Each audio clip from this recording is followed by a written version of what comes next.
jail booth became a confessional, full of admitted sins, forgiveness, and answered prayers. In the midst of his ramblings about how and why he could do better, I heard myself mumble, "Brother, we need you." Welcome to the Black Man Lab Afterflow. We are live in Clayton County, Clayco, and we had an incredible session today. Clayton, what you think, man? I absolutely loved it down here in Clayco. I enjoyed the room that we were in. The caterer was somebody we were used to. Shout out to Poojies. We got a couple fathers in the room that were able to bring their sons. It was a really intergenerational space, and it's one of the reasons why I love the lab, man. Awesome, man. Yeah, it was great. We've been down here before, and we had great energy last time. It was probably about two years ago, maybe 2 or 3 years ago that we were here. We had great energy then, and today was just as matched, and so we want to keep coming back to Clayco. We're going to talk about that too. But we got a couple of brothers here with us. I want them to introduce themselves, and then we're going to talk a little bit about the lab tonight. Caleb Littell, full custody father, father's right advocate. Chris White, married father, divorced father, and executive director of Father Movement. All right. Brothers, first question to you. We're just going to jump right into it. What did you think about the lab tonight? Our conversation was around the upcoming election and really politics in general. But what did you think about the energy tonight? The openness. Everyone feeling comfortable under their skin to open up about both sides, Republican and Democrats. Mm-hmm. Yeah, I just love the way that the table was set for that openness, for that togetherness, where you say, let's center ourselves. Let's create an opportunity for us to be in brotherhood that we don't normally get other ways. And then let's go out in the community and let's share that. I thought that was a great call to action. Yeah. Mm-hmm. It's important when we have, these conversations that are what we call safe, sacred, and healing conversations, that we take that energy that we feel in the room to brothers that don't ever see that, right? So that's always a call to action for me. But yeah. Mm-hmm. I would like to know, because I know we talked about the brotherhood. You both mentioned that you are fathers and fatherhood. I want to know, how is it that you all impart leadership and that civic engagement muscle and impart that into your sons?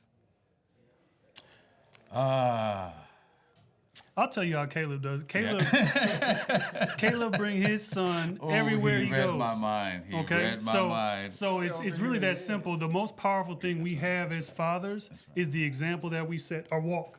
That's right. And Caleb walks everywhere with his kid. I see his kid all the time, right? That's right. And that's key to anyone that is voting, because my son gets to see and experience which side, the opinion of each side. And I literally sit down and I let my son see both candidates. One day he's gonna be old enough to vote. So first thing, I let him see the character of the person. I don't look at what the politics of it, but first the character. Once he gets to know the character, then he'll know how to decide in the future. Shame. And you know what? I'm gonna break protocol here. What's up? Because we got these sons in the room. Hey, I want them to come over here. I want y'all to come over here. What's up? Come say hey to the camera. Introduce yourselves. So give a quick introduction. Young Caleb, come in here. My name is Caleb Plateau with an RE at the end. All right. My name is Justice White, and I'm from Starbridge. Hey. So I'm gonna ask y'all a quick question, man. We don't ever do this, but since y'all in the room, I want y'all to share what you thought about the Black Man Lab tonight. Now, Caleb, you cheating a little bit because you've been to a number of Black Man Labs, but you can still tell about your experiences in Black Man Lab and what you think. Tell the folks out there in the audience. It was good. Talking to the mic so they can hear you. It was good. What else? Experience. Experience requires more detail, so that way they could picture the experience. Certain things. Was there anything that jumped out to you? No, nothing new. What about you, brother? I learned more about politics, and I learned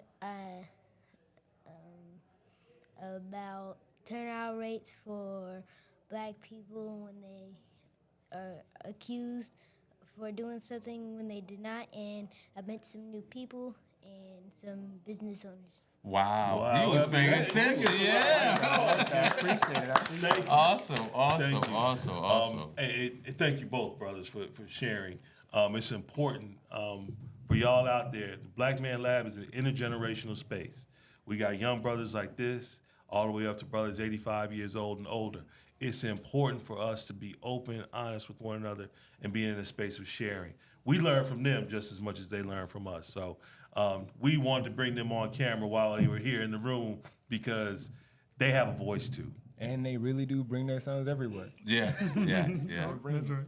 So, brothers, one of the things that we always talk about every week, particularly for us as black men as we kind of matriculate through life, is those habits, rituals, and disciplines that we have in place so that we're able to, navigate the world as it is for us as black men and really make our way for those that come behind us. So can you talk about your habits, rituals, and disciplines that you kind of just do on a daily basis? I heard it yesterday at the lab, one brother mentioned it, but I've gotten habitual with it. But for the first hour of every day, no social media, no phone, no reading, no books, nothing whatsoever. I sit there and think and visualize. That's something that's lost when it comes to deep thinking and you've got plans.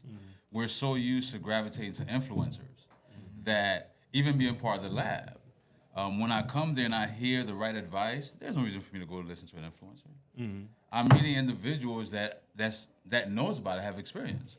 So to me, that first hour that I take, it helps me navigate through the day because I have no outside opinions or influences. Love that. It's kind of a check out to check That's in. right. That's right. Checking out all the other stuff so that you're able to really check That's in right. with yourself. Love that. How about you, brother? Yeah, I think it's a necessity for you to have that quiet space to center yourself. I call being present. So that like when you started the session off with the breathing exercise, that's something, Justice, what do we do every morning? We take 3 deep breaths. We got to take our 3 deep breaths. That's something we do every night. And we do it together. And that's something I'm really big on. I try to involve him in as many things as I can because then it makes my job easier. If he sees me doing the right things, he's a sponge. He's going to pick that up. Yeah. Beautiful. Love that. Love that. Brothers, again, thank you for your time tonight. Thank you for sharing your experiences.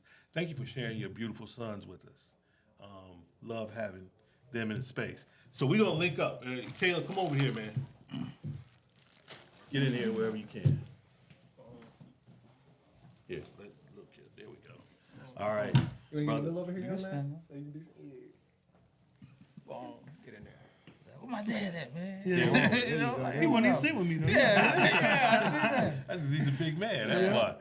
Listen, we're linked here, and we're always going to be linked moving forward. So when we're out there, know that you're linked with the Black Man Lab no matter what. Repeat after me. I'm a link in this chain. I'm a link in this chain. And it won't break here. And it won't break here. Ashe. I say. All right. Thank y'all, man. Beautiful. Beautiful. Good I job. was listening to a lot of good conversations. The jail booth became a confessional, full of admitted sins, forgiveness, and answered prayers. In the midst of his ramblings about how and why he could do better, I heard myself mumble, "Brother, we need you."